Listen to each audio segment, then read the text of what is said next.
This video is brought to you by Nebula. On Thursday, the UK held two by-elections in the constituencies of Wellingborough and Kingswood, which both resulted in two historic Labour victories. This is yet more terrible news for Sunak, and comes just a couple of days after the ONS announced the UK was formally in recession, meaning he's missed another of his so-called 5 priorities. So in this video, we're going to have a look into the background of both of these elections, what happened in them, and what this means for Sunak and the Tories.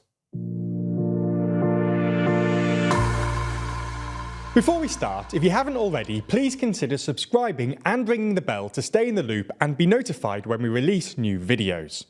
Let's start by having a look at how these by-elections even came about in the first place. The Wellingborough by-election took place as a result of a sexual misconduct investigation into former Tory MP Peter Bone. Bone had represented the constituency since 2005, and had done so with sizable majorities of over 10,000. Things began to unravel for him though last year, when the independent expert panel concluded that Bone should be suspended from the House of Commons for varied acts of bullying and one act of sexual misconduct. The panel recommended that Bone be suspended for 6 weeks, which triggered a recall petition. The petition garnered 10,505 signatures, which equates to 13.2% of his constituents, meaning that a by-election had to take place. The other by-election, Kingswood, is taking place for very different reasons.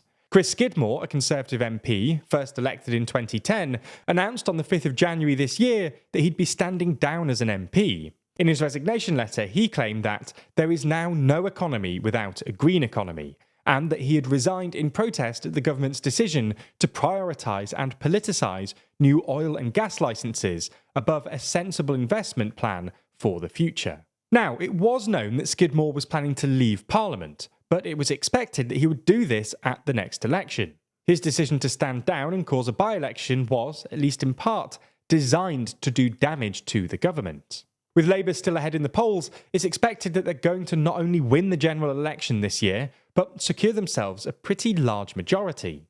However, in these two constituencies, theoretically they shouldn't really have stood a chance. In Wellingborough, for example, Peter Bone won a majority of 18,450 votes in 2019. To turn it, Labour needed a huge 18-point swing. Labour, in fact, achieved a huge 28.5% swing. The constituency itself is your typical Tory seat too, with 62.4% of constituents voting Leave in 2016, a higher level of people in employment, and less ethnic diversity. It's worth mentioning though that there is some evidence that there's more deprivation in Wellingborough than other constituencies.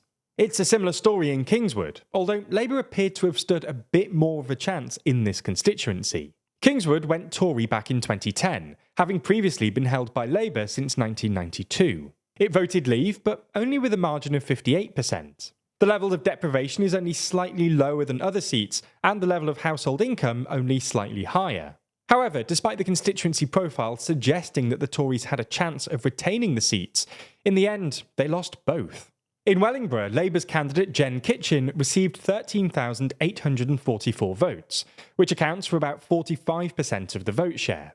This is a huge increase of 19.5% since the 2019 general election, and gives Labour a 6,436 vote majority. More impressively though, as we mentioned earlier, this represents a gargantuan swing of 28.5%, the second highest ever recorded in a by-election in post-war history.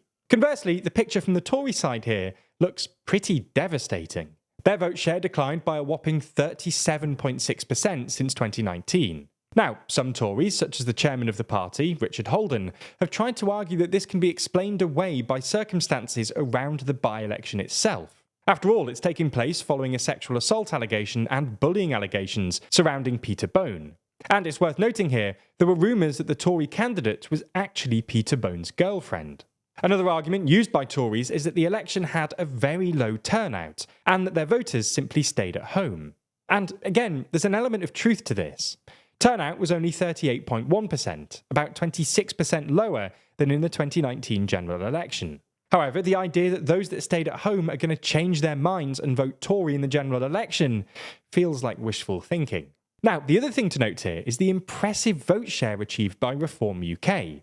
Reform's national polling has been slowly ticking up in recent weeks, now being about level with the Liberal Democrats at about 10%. In Wellingborough, this polling broadly tracked, with Reform's Ben Habib achieving 12% of the vote share. This is the largest Reform vote share on record, which certainly adds to their growing momentum. So, all in all, Wellingborough was a good night for Labour and Reform, and a pretty devastating one for the Tories. But what about Kingswood? Well, the story's very similar. While Labour's swing isn't quite as impressive as Wellingborough, at only 16.4%, the Labour majority is slightly larger, at 8,675 votes.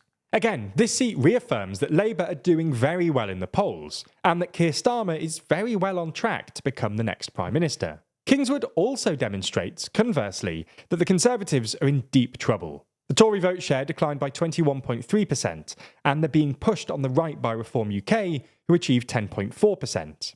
While this figure isn't as high as in Wellingborough, it is the second largest Reform UK vote on record. Considering that they've achieved a relatively similar vote share in both by-elections, it seems that the national polling could well be accurate. If replicated in a general election, this would cause further problems for the Tories, who'd be contending with not just a huge uptick in support for Labour, but also an insurgent right-wing party splitting their vote. All in all, it's really not been a good day for the Tories. This is probably going to have quite a significant impact on what is already pretty terrible party unity. The right of the party have been saying for months, especially in debates about the Rwanda bill, that Sunak needs to move further right in order to save the party. The decline of the Tory vote share and the rise of Reform will likely embolden these rebels, making Sunak's life significantly harder in the run-up to an already tough general election. In fact, only this morning, Jacob Rees-Mogg has not so subtly been pointing out that if you add the Tory and Reform vote share together, then they beat Labour.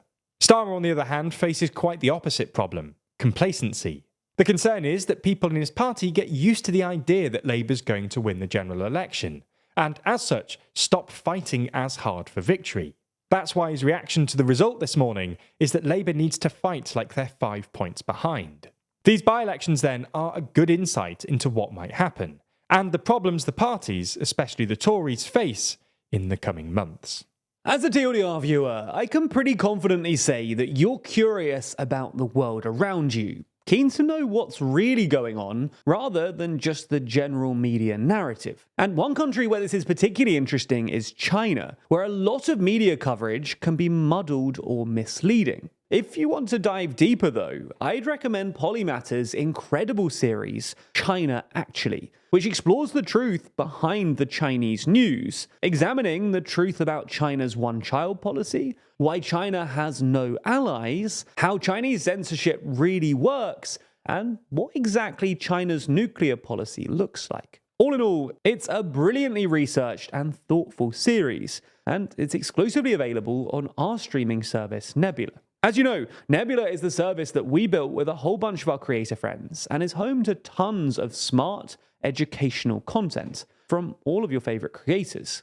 The best part is that by signing up, you not only get exclusive series like China Actually, Modern Conflicts from Real Life Law, or The Logistics of X from Wendover Productions. It also includes all of our content totally ad-free, and sometimes before it arrives on YouTube. Plus, signing up directly supports TLDR, because by doing so, you contribute to the budgets of these big budget documentaries and help us to grow and expand our ambitions. So if you want to get more superb content and support TLDR, then if you sign up using the link below, you can support us directly and get Nebula for 40% off an annual plan. That's about £2 a month. Thanks for your support and for backing Nebula.